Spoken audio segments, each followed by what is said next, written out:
Okay, I'm going to talk to you about strategies to mitigate holiday weight gain. So people that know they're going to eat more food than normal over the Christmas period, but they're also conscious of how much body fat they might gain.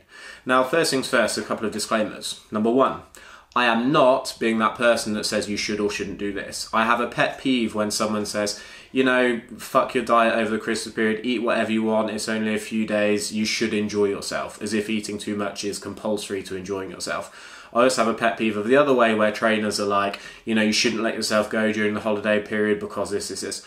I don't care. Everyone has got different preferences, priorities, feelings towards Christmas and socialising and food intake. Do what you want. I'm just outlining the type of thing I would do for anyone who's interested because it's the type of question I get asked. Implement it if you wish and as you wish. Number two, this is not going to be a super advanced video. So if you are hoping for some kind of exotic and experimental pharmaceutical and/or supplement stack that's going to eradicate the number of calories you consume, you're going to be disappointed.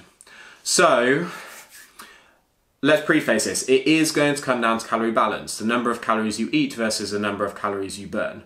And it's important that this video is very, very nutrition heavy, because it is really fucking difficult to burn a huge number of calories in the gym, but it is very fucking easy to consume a huge number of calories even in a short space of time. So it is more sensible to focus on the nutrition side rather than the exercise side. So if you're like me and you know that you're going to have very, very high calorie meals, I assume that's the case, otherwise you wouldn't be watching this video, what can you do to mitigate holiday weight gain? So what I'm going to talk about is time restricted feeding. So what that means is that you restrict the number of calories you consume during certain periods, knowing or facilitating that you are going to have a higher calorie meal or during another period. So that way it helps bring down the total caloric intake. So you can do this on a daily basis. So in the same way that intermittent fasting will have certain eating windows, you can do time restricted feeding on a daily basis. So I will have a huge Christmas dinner. The calories on that, I've got no fucking idea, and there's no way that I'm going to weigh everything and track it. I don't care about it like that. So what I'll tend to do is if I know that I'm going to have very, very huge meals, very, very huge, that's shit grammar, isn't it? If I'm going to have huge meals, I will limit the number of calories around that meal. So I might have a very light breakfast or skip breakfast completely. Alternatively, you can look at time restricted feeding on a weekly basis. So a couple of examples of this would be something like alternate day fasting, where you will bring in very low calorie days, knowing that it's going to offset your higher calorie days. Or something like the 5-2 diet. Again, restricting feeding over the course of the week rather than on an individual linear basis. So an example of that would be, I will probably consume too many calories or more calories than normal, not too many, don't give me shit for that.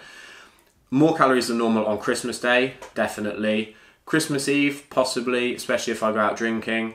New Year's Eve, definitely. And probably New Year's Day, depending on how hungover I am. Because for me, when I socialise with friends, I do tend to enjoy alcohol. It's the only time I tend to drink.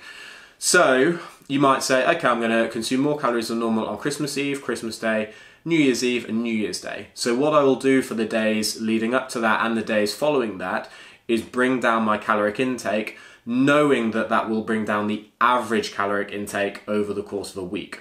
So basically you can look at time restricted feeding where you don't worry too much or at all about what you're eating at certain meals or on certain days, but you think about what you're doing leading up to that or succeeding that to bring down your total caloric intake for that period, whether it's a daily basis or a weekly basis. Now, a quick word of caution on this. These are legitimate strategies. Intermittent fasting, 5-2 diet, alternate day fasting, there is research on these and their effects on weight loss. However, I am cautious of how people implement this because, and I'm not I'm not diagnosing anyone, because I do see people doing things that I would consider are leading towards an unhealthy relationship with food, the way that they kind of get into binge restrict cycles. So again, I'm not diagnosing eating disorders and I hate it when PTs do that, but I am cautious on how people implement it. So just a word of advice on that and a word of warning on that. So that's it. I hope it's been interesting. If you've got any more questions, please feel free to ask. My Facebook page is facebook.com/Ben Carpenter Personal Training. My Twitter and Instagram pages are both BDC Carpenter. Have a good watching. Bye.